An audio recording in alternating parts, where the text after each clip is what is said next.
Guys, ini merupakan part terakhir untuk series manajemen trainee. Kita kemarin udah bahas banget mulai dari manajemen trainee itu apa sampai ke sesi presentasi akhirnya itu kayak gimana. Nah, di part kali ini kita bakal bahas tentang assignment atau what to do after kita itu lulus program manajemen trainee. Itu biasanya disebutnya assignment atau penempatan. So, tonton terus video ini sampai akhir.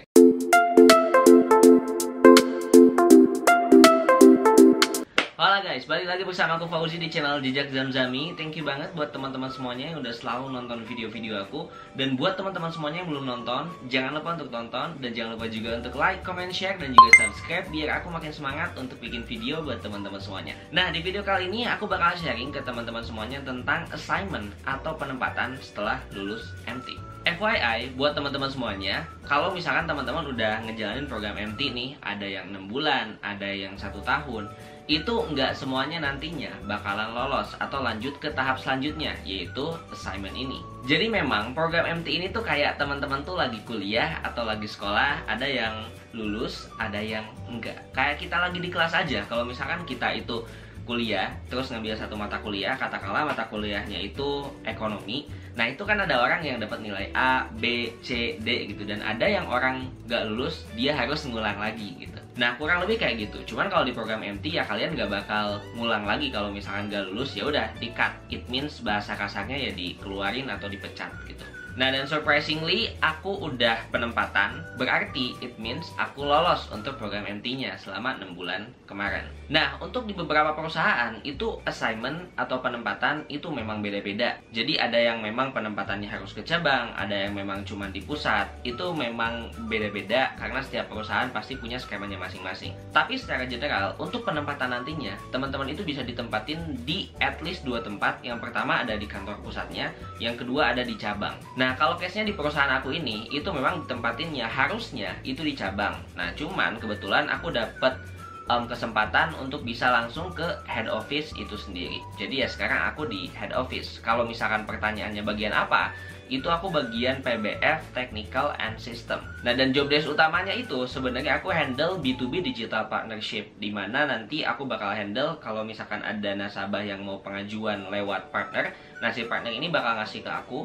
Nah, aku nanti bakal cross check dulu, bakal analisa dulu, terus aku nanti kasih ke cabang. Dan selain itu juga aku handle untuk konten marketingnya, untuk pembuatan konten lah pokoknya untuk si produk PBF ini. Dan teman-teman aku yang lain ada yang jadi bagian Business Relationship Officer dan ada juga yang jadi bagian Account Officer. Kalau misalkan teman-teman mau tahu pekerjaan aku itu ngapain aja, a day in my life-nya ngapain aja, atau misalkan tadi yang teman-teman BRO atau AO, itu bisa cek juga di konten aku. Aku udah pernah buat konten yang kayak gitu. Nah, di masa assignment ini teman-teman sebenarnya itu statusnya udah jadi employee. Jadi kalau kemarin statusnya itu kayak teman-teman masih trainee atau masih latihan, masih training.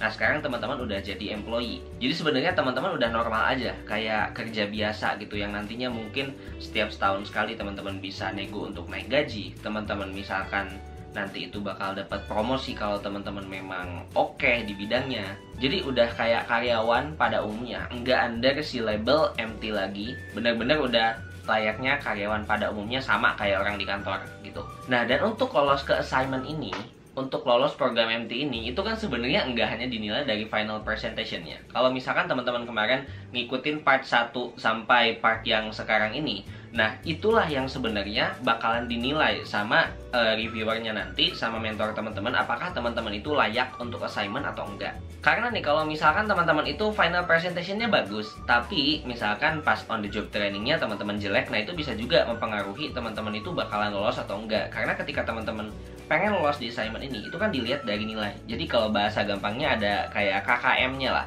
Ada benar-benar standar nilainya harus berapa. Kalau misalkan teman-teman itu bisa ngelewatin average nilai itu, nah teman-teman ya bisa lolos. Nah, kalau misalkan teman-teman udah assignment ini, itu sebenarnya banyak banget benefit-benefit dan juga perbedaan yang tentunya teman-teman bakal dapetin kalau misalkan teman-teman itu setelah lolos MT. Ini yang paling orang-orang biasanya tanyakan. Kalau misalkan setelah MT itu lalu lanjut ke penempatan, itu gajinya naik atau enggak? Jawabannya yes, gajinya itu bakalan naik. Dan sebutannya juga sebenarnya kalau misalkan lagi manajemen trainee itu kan sebutannya uang saku. Nah, jadi kayak uang saku doang gitu, tunjangan-tunjangannya itu memang nggak ada. Tapi kalau misalkan teman-teman itu udah lolos si program manajemen trainee ini, itu disebutnya bukan uang saku lagi, tapi emang udah kayak gaji pokok dan nanti ada tunjangan-tunjangan lainnya, itu memang udah meningkat lah dari sebelumnya. Makanya kenapa orang benar-benar biasanya serius banget kalau misalkan lagi program manajemen trainee dan dia itu mau lolos ke si assignment ini. Nah lalu kan berarti pertanyaan teman-teman itu pasti setelah assignment itu what's next gitu. Udah, sebenarnya nggak ada what's next-nya lagi. What's next-nya itu adalah teman-teman yang define nanti karirnya teman-teman itu kayak gimana. Let's say misalkan teman-teman itu setelah lulus MT 6 bulan atau 1 tahun, teman-teman langsung assignment di penempatan. Nah pertanyaannya harus ditanyain ke teman-teman adalah teman-teman mau berkarir di perusahaan itu untuk jangka waktu lama atau enggak?